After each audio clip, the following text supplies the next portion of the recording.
Guatemala Nation? Welcome back to the Bros. Welcome There's back. there's a bro. I am a bro. Here's a bro.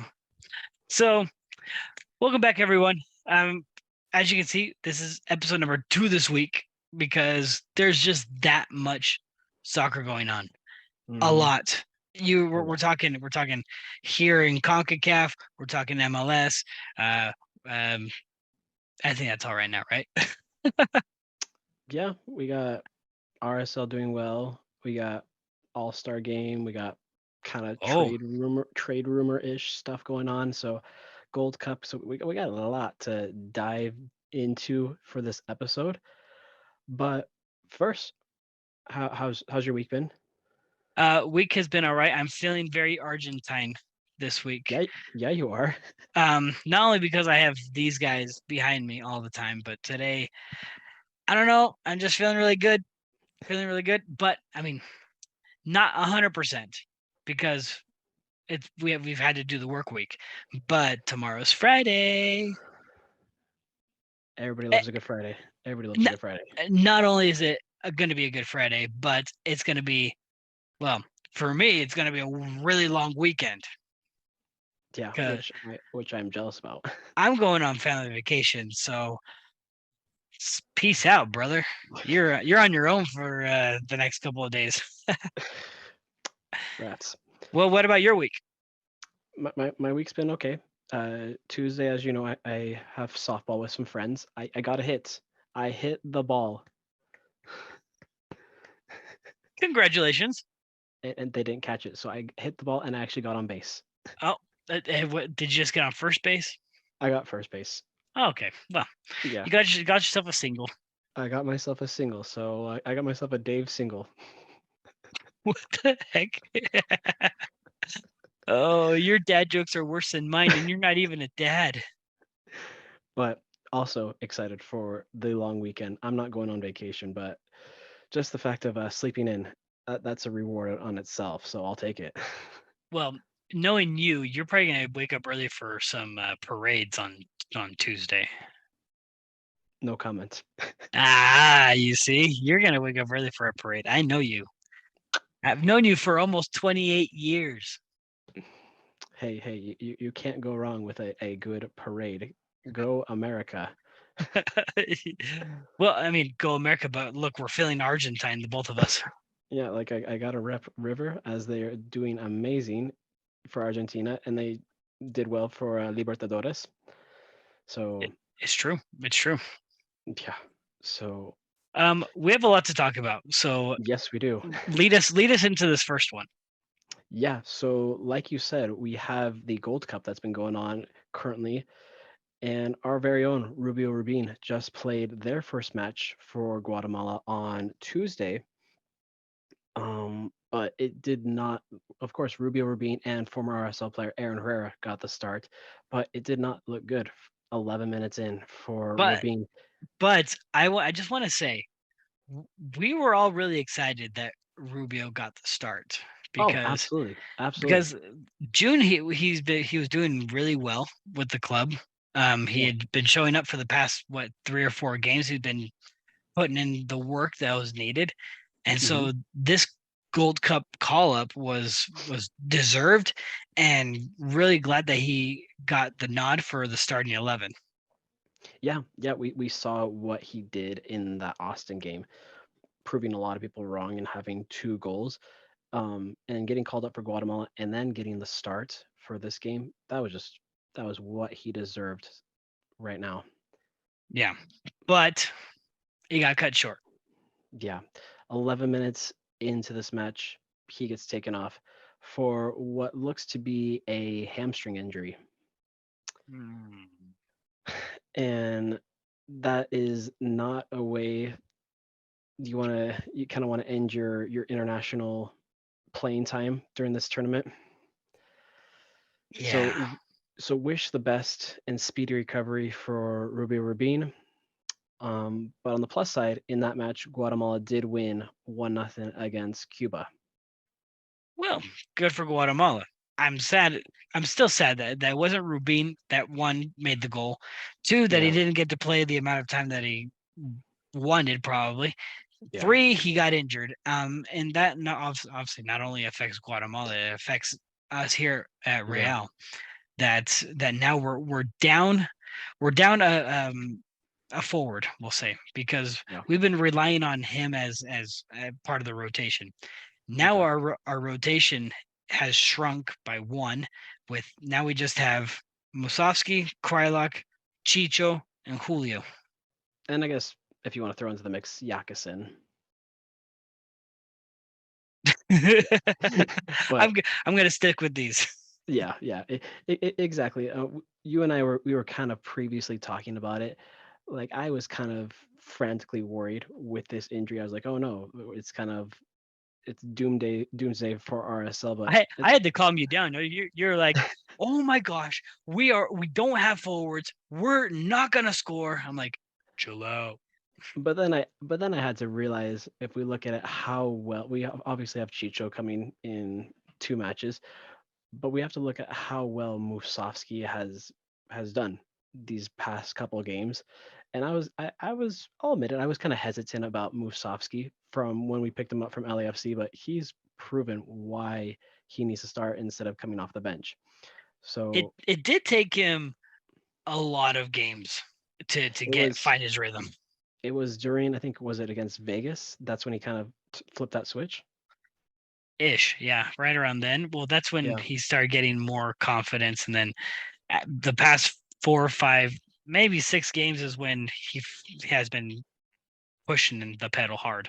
Yeah, that's the same timing for Krylak. That's when Krylak kind of flipped that switch too. Weird coincidence. Coincidence?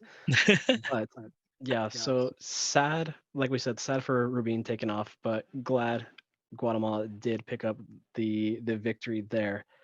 But switching countries in the Gold Cup, USA first match against Jamaica. Jamaica scores first goal in that one, up 1-0. Jamaica then has a penalty kick. They miss. Matt Turner comes up huge with a save. And then late tying goal, USA ties it up 1-1. But then moving on to the second game yesterday, if you thought USA was going to lose that game or tie, then I think you're mistaken. You're anti USA You're anti-USA. and blatantly out anti USA. Yeah, they were playing St. Kitts and Nevis, and if you look at the roster, poor St. Kitts and Nevis. I don't think they have a single. I think they have maybe 2 players, 1 player who actually does play in USL level. Yes, and they also have one player that plays on Cardiff City. I That's think right. Cardiff City is in the championship. They're not even in they're not even in Premier League. So, Their championship, yeah. oh man, poor St. Kitts and Nevis. Yeah, so as expected, that was a barn burner of a 6-0 win. So that puts USA in the standings at 4 points, which some people are surprised, some people expected with this being their B team. But as we know, um, player there's some players that got the nod that have played in the Nations League, and then some players that are new to this roster for Gold Cup. There's like 80% of them are new. Yeah, yeah. But Diego Luna, the big snub from this one. Are you surprised that Diego Luna did not get called up for this Gold Cup? No, I'm not. I'm not surprised, but seeing that Cade, whoa, my Cal, gosh, I just Cal from San Cal. Jose. Oh my Yeah, goodness, I lost his last name. Um, that's okay. uh, Cal, he's decent as a person in his position, but he's supposed to be scoring goals. He's supposed to be doing a little bit more than what we've seen him do. Yeah. Seen as he had 68 minutes in last night's game against St. Kitts. Hmm. Um, he was, in fact, if you look at besides the goalkeeper, he His was the passing, yeah, his passing was a 65%. well, yeah, that was gonna say he was the lowest rated player on the US for that game. Yeah. Um, and that's I don't know if that's saying something or what, especially if you're playing against a team like St. Kitts, you should be able to get into the attack, get into something. 4 out of the 6 players from the midfield and forwards um, had an assist or a goal. At least it was Cal and Sands that did not have an assist or a goal. But I going back to the Luna Yeah, um, part, I think if you would have put Luna in Cal's spot, you would have seen at least an assist from Luna. You would have seen you him play more than 68 minutes. you don't think it would have been a good idea if both Cal and Luna were called up for this tournament? For me, take Cal out. Take Cal Cal, out. Cal didn't even do much for me. For me, I mean, there's probably other U.S. national fanatics on here, but on the U20s, Cal didn't do much for me. Yes, he scored 1, 2 goals, I think, I think it was one or two, something like that. but the way he plays, it there's nothing special about it. There are other players in his same position of the same age that can play better. I think for me, this is all about national team exposure. This is all about players who have been exposed with the national team previously, and especially with the players that are being selected right now, it's a lot of the same players. Where you've heard me say this, I Yeah, prefer I prefer to have the same players playing all the time, so that way they oh, all get used to each other. absolutely. Like if you look at other countries, like look at Spain, Germany, Italy, even Argentina, you don't see them in these other tournaments doing like their B team, C team. No, like you see consistently with the same rotation of players. So yeah, so with this U.S. team, that's a separate topic that I want to talk about, but I want to hit on that that Cal doesn't fit in to this group. Well, that's what I was getting at. This group has gone through at some point the U.S. national system, whether it's U15, 17, 20, 23. They've Hmm. all been through it. I don't know if there's fear of grabbing someone that doesn't have youth national team experience or has been international, but there are other players that can fill in Cowell's spot. There are, Yeah, and absolutely. that's what I'm trying to. That's why I wish that people would understand that we can break the youth national team barrier and find other people that haven't played in the political system, because for me it's very political. It's you have to know people in order to stay inside that group. Um, and it's just getting those people the chance to show what they have. Yeah, yeah, I agree with you. Like in the World Cup, the U20 World Cup, Cade Cowell didn't impress me. Yes, he had a few games here and there. He's one that I would want to replace Luna with Cal. Another one that hasn't really he's on the older side with this roster is Christian Roldan. 28 years old. You disagree? No, no, that was a yeah. I agree with Okay. that. Okay, yeah. He came off the bench in last night's game, 28 years old, and he hasn't really shown much in the past couple seasons with Seattle. He's kind of looks like he's kind of washed up, and like, why is he getting a call up and Luna isn't? Again, it goes back to familiarity. If these coaches are familiar with them, they're gonna they're gonna keep beating the same drum because it's what they're familiar with. They don't want to bring in someone that they have zero clue about. Like for me, Glad is doing really well. Glad, how old is he? 24, 25? Yeah, something like that. I would Like, I would bring him in for Miazga. yeah, like we just saw Herrera get called up for Guatemala, but yes, it's Guatemala. They're a lower level kind of team, but Herrera is good. And then Glad, I've been saying this for several years. He needs to get called up as a center back because Glad is a good young defensive player. Weird that here it's going to go against what I just said. He was part of the youth national system. He If you was, remember, Glad played in the U20 World Cup. He yeah, even played with Sargent and all that group. He's he part of did, yeah, that group. yeah. And it's not that he did bad either. It was him and didn't no, that was Brooks Lennon. Brooks Lennon played. I was Is it gonna say I was no, gonna say Herrera. no, that was Brooks Lennon.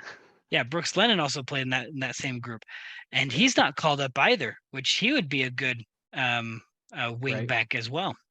Brooks Lennon has been doing really well with Atlanta this season. Him and Almada.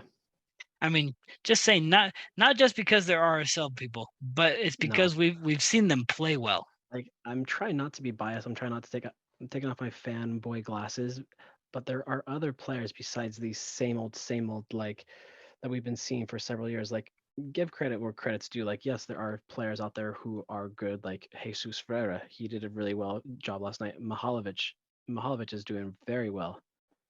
Yeah, So I mean, this whole and then maybe we can open up another topic another day. But the fact that the U.S. has two different rosters, what you can't you're gonna tell me that these clubs can't give up their players like Pulisic and Timothy Weah and Balogun. They can't play in this tournament.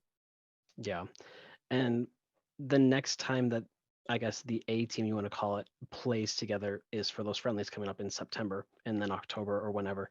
So that's their last time that they get to play with each other before Copa America next year against the I big think dogs of I think Argentina, Brazil.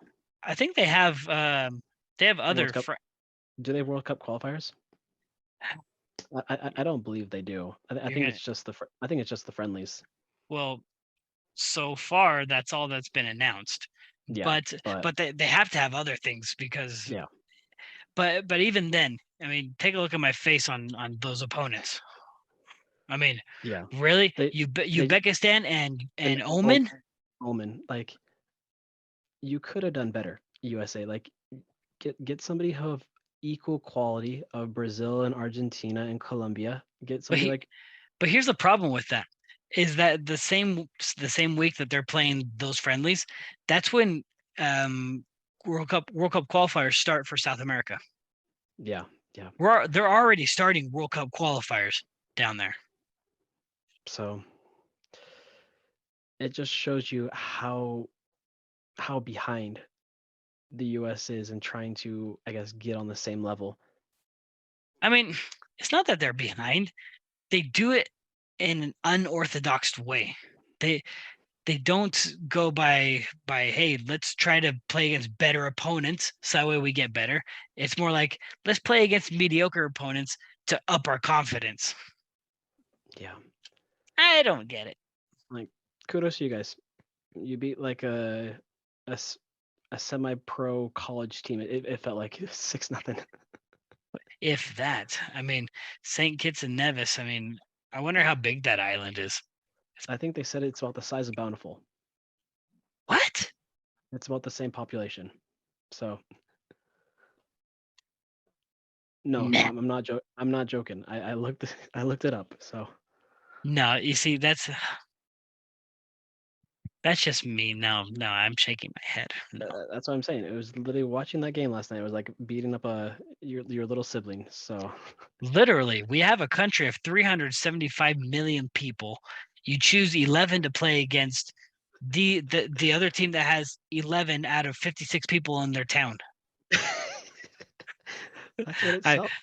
I mean that's probably really a really bad exaggeration, but But they're small and they don't have they, much to choose from. yeah, unfortunately, they're probably not going to advance. They have one more game left in this tournament. But poor With a St. Kitts and Nevis, with a goal differential of like minus 10, 9. 9. Yeah, so with that win, USA first place at 4 points, Jamaica at 4 points, and Trinidad, who the US play in their last game, is at 3 points. So if the USA loses, then they're probably eliminated. So a win or a tie, USA advances. So most likely they will. I don't know. You can't trust. You can't. I Don't I say have no I to the. I have a October 23rd 2017 trauma. Was it 27? No, it was 2018. No, 2017. You're right, 2017. Yeah, I still have trauma from that. Yeah, yeah. That was some bad. Even though we beat them in 2021 7-0. We beat them in 2019 6-0. So I mean it's like combined score of 13-0 the last 2 games.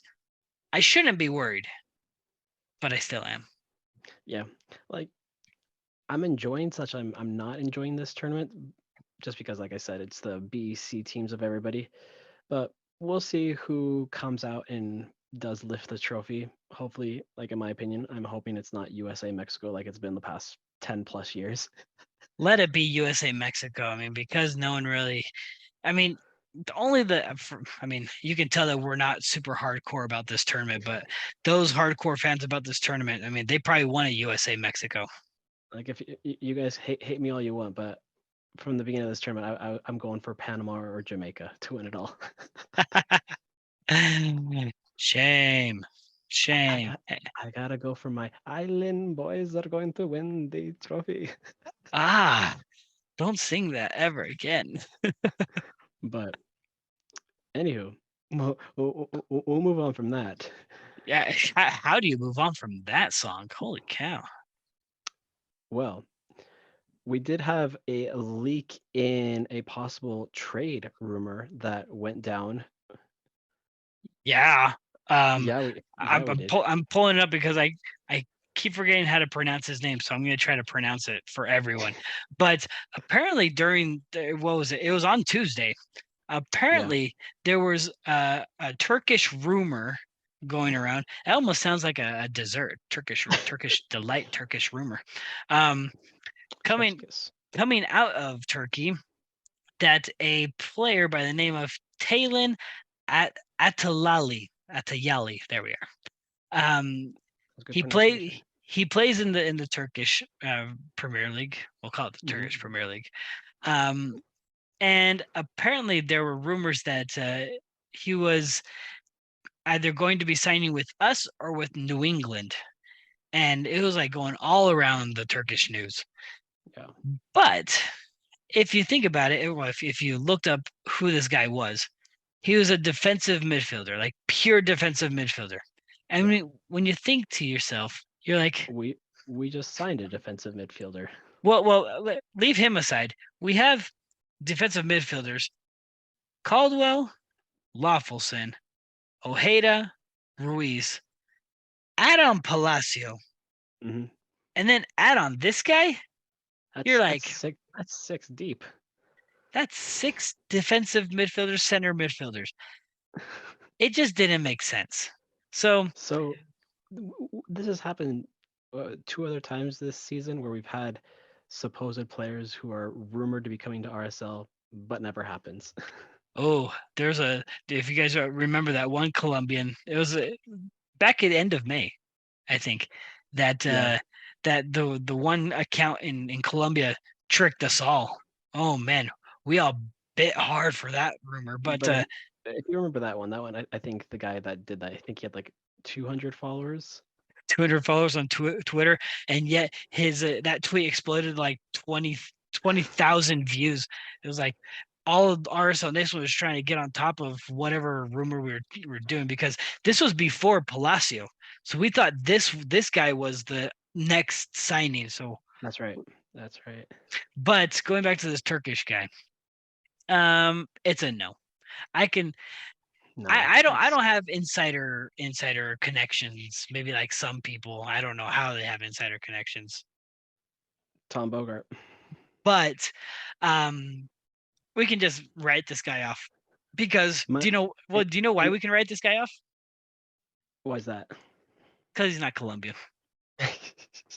Hey, in my opinion, he's gonna probably, if for anything, he might be New England's player. He'll be going to New England. I'm almost tempted to just keep following the news to see where he actually ends up. He's probably just going to stay in Turkey.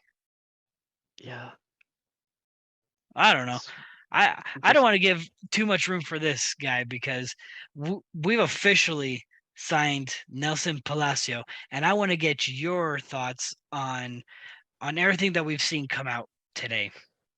yeah. Obviously, news it's official. We knew it like a week or so, but it's official. Nelson is here. Well, he already landed here. He's been training with the team, and I think that this is a huge signing because I told you I was watching. I think RSL put out that video of him today of all of his playing with Atletico Nacional, and he is a good player. His footwork, his speed, his technique, and just the fact that we have three other Colombians on this team, and he knows Chicho, he knows Gomez pretty well. It's like, I'm telling you, this goes back to, I can't remember what episode I said, but when you have a group of players that are from the same country, same culture, same everything, things tend to jive a little bit better. And yeah, stats have shown us that we've always done better when we've had Argentines and Colombians. Because can you name another good Colombian that we had way back in the day, in the glory days? oh, Olave, Olave. yeah, he was And we, and we our had last good Colombian. and we had Javi as the Argentine. Now we have Pablo and And Chicho. 4 Colombians. Our whole attack is all Hispanics. If you look at that, If you leave out Kryluk and Musovsky, yes. the attack that we want. the dream attack. But let's be real here. I mean, yes, we would love to see that kind of attack. But if you put in any of our attackers right now, all of them are doing well right now. All of them. Yeah. That's what makes So this so exciting. this is exciting times. I'm glad that our Turkish friend is not going to be coming. Yep, no room for Turkish delight. But I do want to say that the video that Delmy put out for Nelson, interviewing him and asking him what his thoughts are or what his feelings are about coming here, where he came from, etc. Yeah. You got a vibe. If you didn't understand Spanish, you still got a vibe off of him. You just felt good. I mean, And granted, there's English subtitles, so you yeah. understood him. And the fact that Atletico Nacional on, I think it was both their Twitter and their Instagram, they thanked Nelson for what he did for that club was just that was just special. Well, I mean, it tells you the kind of player that we are getting. But Yeah. I do want to throw a slight negative light on this. So, Oh, oh boy. yeah, I mean, it's not negative from our part, but there are haters in Colombia that are saying, "Thank Kevin's, get rid of him. We don't want him. He's been doing nothing for us." The stuff that I've seen and Yeah. the stats that I've been able to read over the past who knows how many games, I haven't seen any of that. So um, I don't know what they're talking about. Maybe they're just haters that just love to hate. But um, we are getting a super good player. I don't know how Pablo's going to do it, but he has to fit all these good players. He can only choose 11. Yeah. This is gonna be a thick, like not thick. a, That was a great adjective there. I meant to say a deep bench with a good attack. It's a thick bench too. Thick At bench. this point, stop turning your head. It's funny. Whoa. Yes. So perfect. No more transfer rumors. No more Turkish people, at least for now, unless we find a really good Turkish person. And he brings Turkish delight too, apparently. I've never had Turkish delight, so I wouldn't know. Porque los dos. Sure, sure. But yesterday, MLS announced the All-Star game roster. And I guess by no surprise to some people, another year goes by with no RSL players picked up or selected. Does that So, surprise you? well, here's the thing. Last year, it wouldn't have surprised me. This year, it does surprise me because of the past 2.5 months that we've had. People keep forgetting. So I had, if you guys saw me, I tweeted out that I think RSL got snubbed in the power rankings because Oh, the past 100%. 2.5 months we've been a force. We haven't been able to move fast until this last power ranking where we moved up 7. I find that a load, but MLS has their favorites. Those journalists When choose it comes, whatever. yeah, when it comes to those rankings or anything, like MLS rankings, FIFA rankings, it's all biased. So I just ignore it all. Well, speaking of bias, that's what this All-Star game is turning out to be. So for those that don't know what the selection process was, it was 12. It was combined vote of fans, media, and players. Mm-hmm. 12 players were selected directly by Wayne Rooney, who's going to be the coach of the All-Star game. And then 2 were selected by Don Garber. Yeah. So basically, this is just a popularity show. Unfortunately, yeah. And unfortunately, RSL, 1, is not a popular club.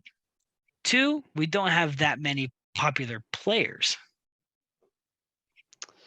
So let's really talk about who got snubbed. And let's be real here. The one that we all know got snubbed was Savarino and Pablo Ruiz. boom. Because we look at both their stats. Ruiz is at 4 goals, 1 assist, and Sava, I believe, is he at 2 and 2? No, 4. Oh, he's definitely got more than 2, my friend. I got you. He's at 4 goals, 2 assists.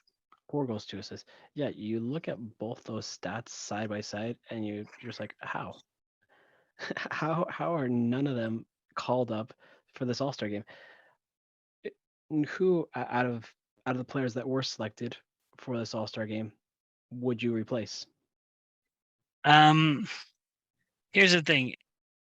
So Sava, we're gonna talk about Sava. If you look at the forwards and wingers that were selected, you have Christian Benteke, Denis Bouanga, Christian Espinosa, Jesus Ferreira, Georgios Giacomakis.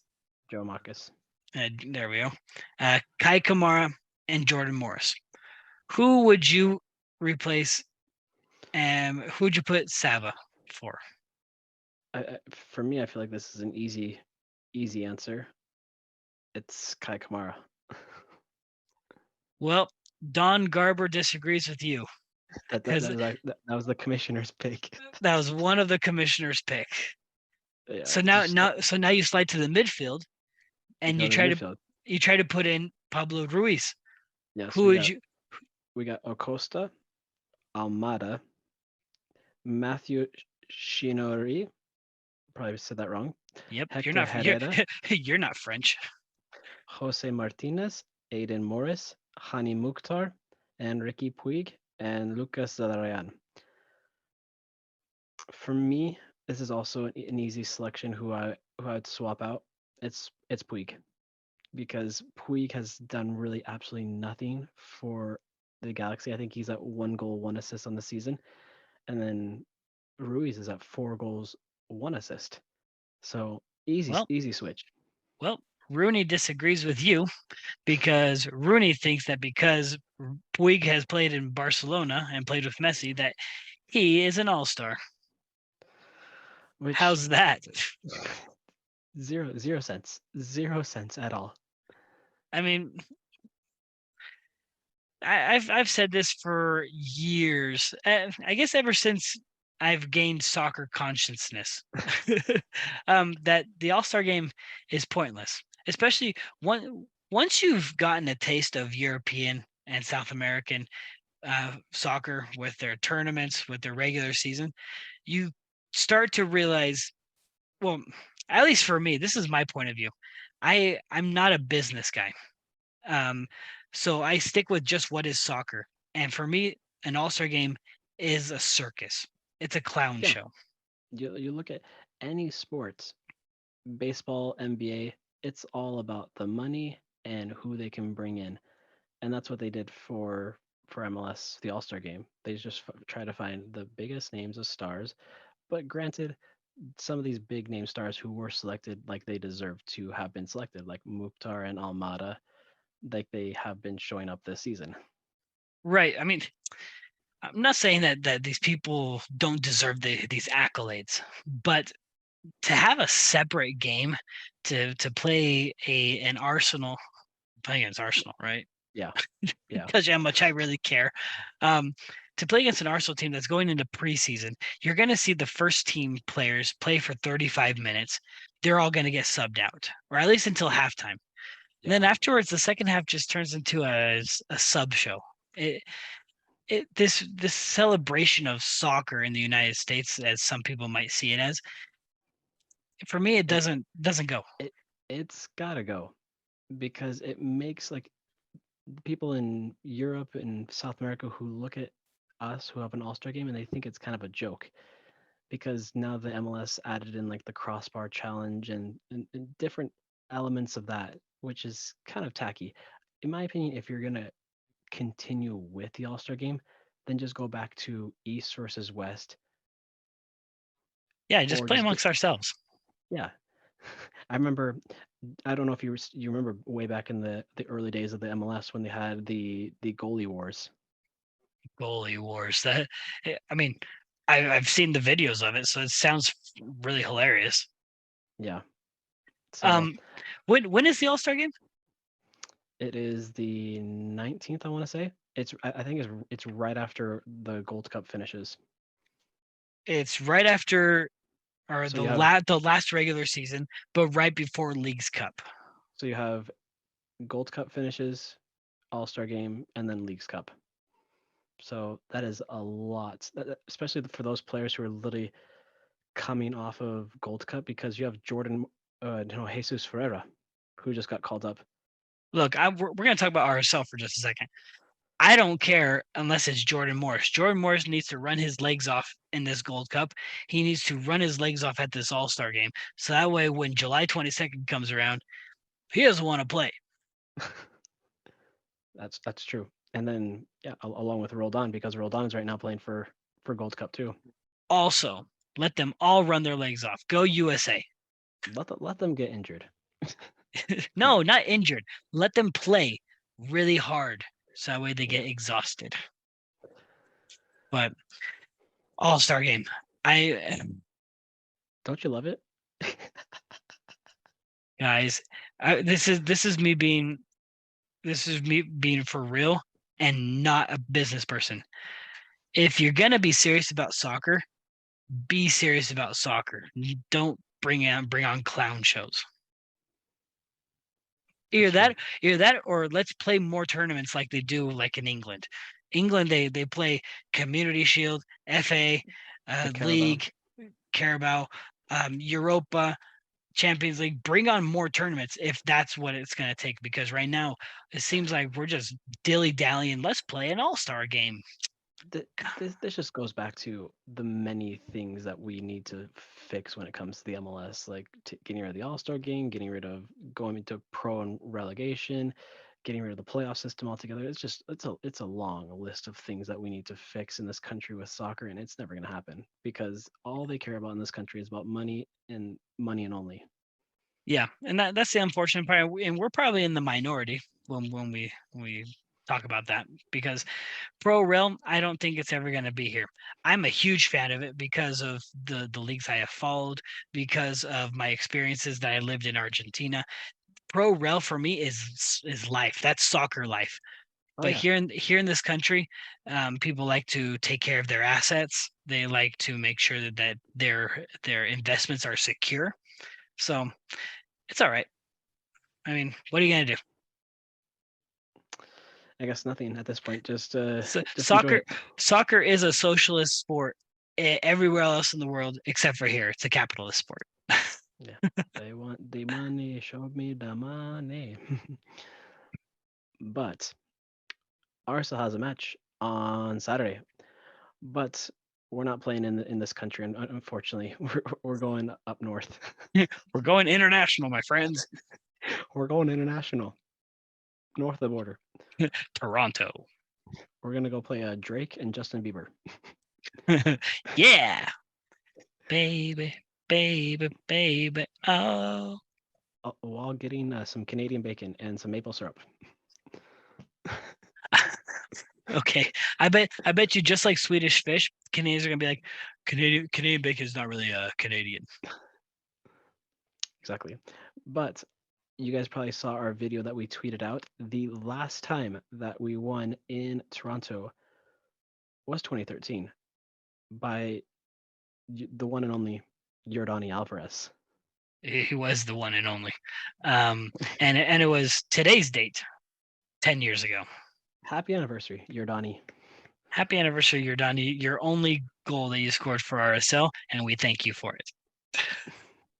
You did amazing. But looking at Toronto, the biggest news of all going into this match, Bob Bradley got fired. That is a big dump for them, as they are not doing the greatest thus far this season, only at 4 wins. Yeah, they're not doing well at all. And not only are they not doing well, they're missing a lot of key players at this moment. For Excuse me, example, three wins. No, not 3 wins on the season. geez, misleading me. 3 wins, 10 draws. Holy cow. They like to draw games. Yeah, they do.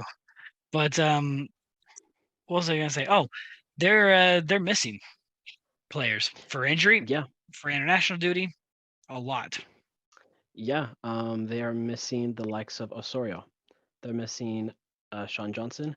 They're missing Richie Lara, and then they're missing. I'm trying to blank on his name.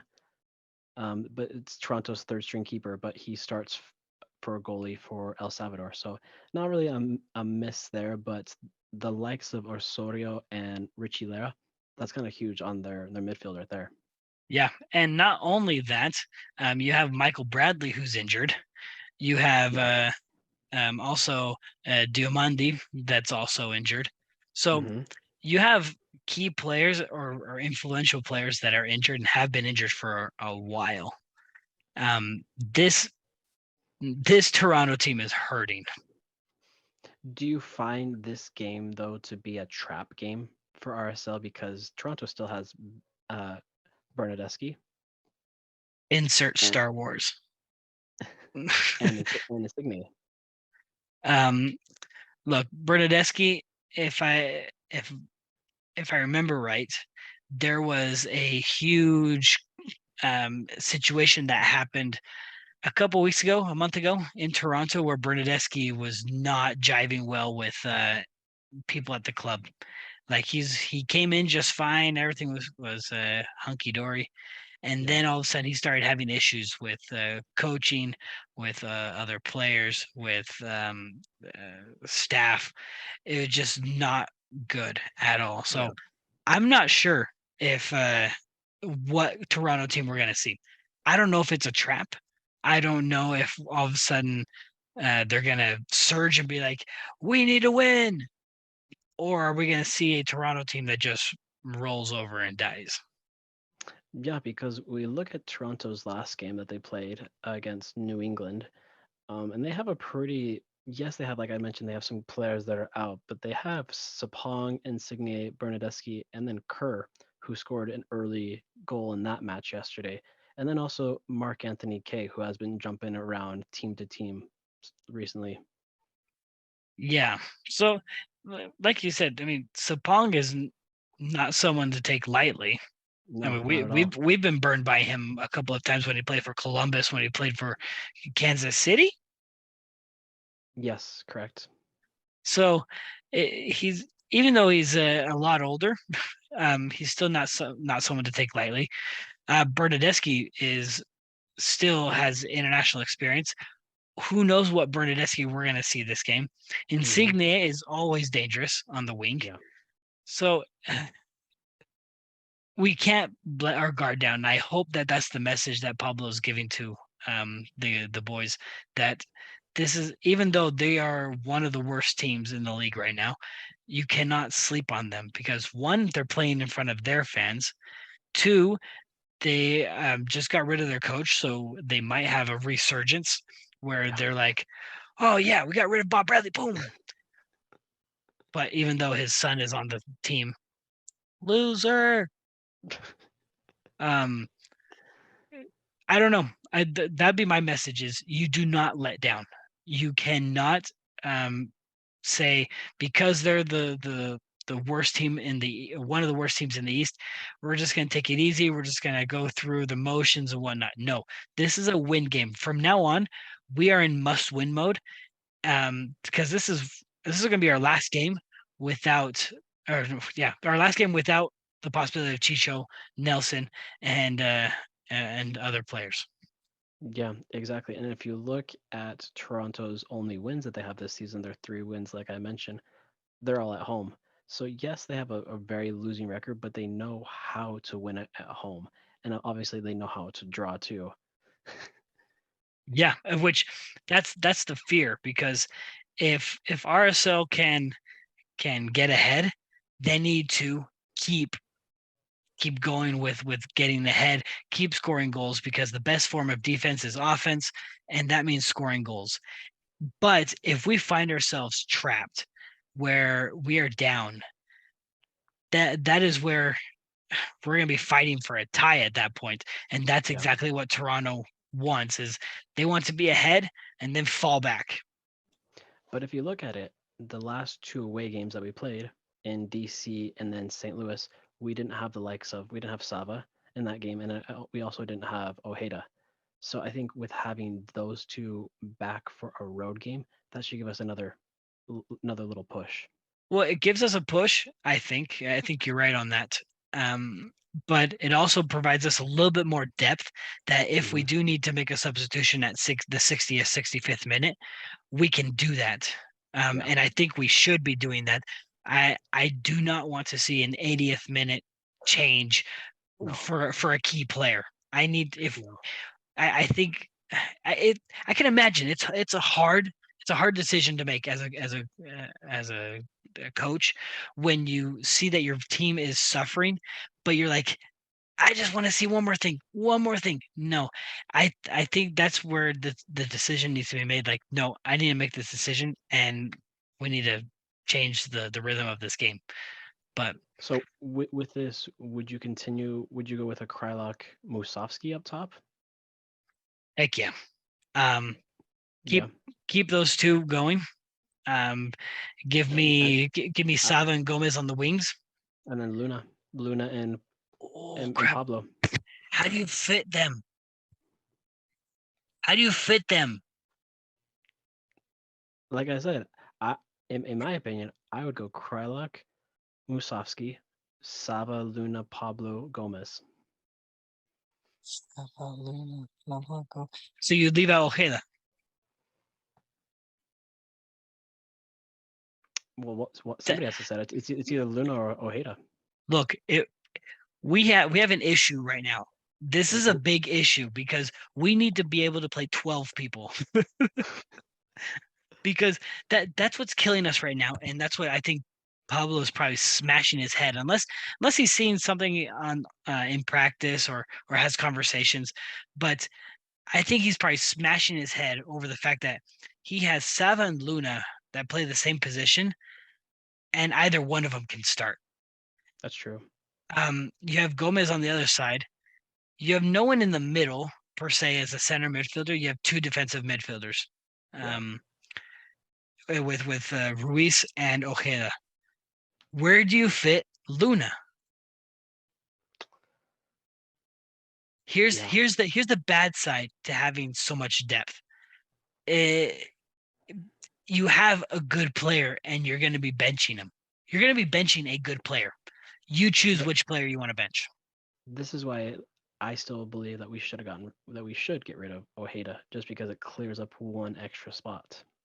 But I mean, I wouldn't move any of those people that we've already named back. I wouldn't. Yeah. I don't know. I don't know. That's why I think Pablo is bashing his head on the wall on this one, because what do you do? See, I'd rather have a deep bench like this than not a deep bench at all. And so he's got the talent and he's got his resources to choose from. So But here's another thing. We know that his substitution pattern is it's been garbage. It's been crap. He's going he'll be 75th minute and then he'll make that that's the thing. abrupt decision. When we have good players that play similarly, like Sava and Luna, Either you play Sava the whole game, Yeah, or you sub him in the 60th minute, and you tell him, "Hey, balls to the walls, you go all out for 60 minutes. I need you to be gassed, so that way I can put in Luna and he can run out the last 30 minutes." that's true. I don't know. I could talk all Well, day about that. but we'll just have to see for Saturday's match. But looking at the stats real quick for this one, Kerr, Insigne, and Bernadeschi, all three of them are at 3 goals on the season. So not a lot compared to our players who are at 4 goals. That but still they're three good attacking players to keep your eye on and don't sleep on them. Yeah, like I said, going back to what I said, don't sleep on any of them, because they can put you out in real quick. Uh, but with that being said, let's get to some predictions. Prediction time. I started off. I can't remember, but go ahead and start off. We are on 2 wins, back-to-back wins on the road. So this is, I feel like we're gonna get our 3rd win on the road. So give me let's go 2-1. We're gonna go 2-1 victory for RSL. I swear I'm going to stop doing this podcast with you, because I swear I was thinking the exact same thing. We guys, I mean everyone, we didn't talk about this. We don't talk about these before. And anyways, flip. Okay. Well, because we're on a 2-game winning streak, and because we are the road warriors and the road kings, I'm going to make this simple. It's going to be at least a 2-0 victory for RSL. I like it. I like it. I will Price is Right you all day. You'll one up me. I'll make us have a shutout. How's that? I like shutouts over giving away goals. But that was But a lot. 5:30 Saturday, we get a very early kickoff, which I do appreciate. Thank you, Canada. because right now I can see it in your eyes. You're like, I'm so tired right now. Oh no. But hey, have a fun weekend. But no episode for us early next week, guys. 4th of July. But catch us next Thursday or Friday, or we'll have our next episode. But if you're not already, head to the Instagram, head to the Twitter for following us at the RSL Bros. And since you're already watching this episode, hit the subscribe down below. You Bing, already bing. found us. You already found us. So just click the bell and click the subscribe. Awesome. But everybody have a safe, fun 4th of July, and don't light anything on fire with fireworks. Good. That's good advice. Yeah, because, yeah, been there, done that. Don't do that. We don't want to repeat last year, do we? Negatory. But until then, take care, guys. Ciao, ciao.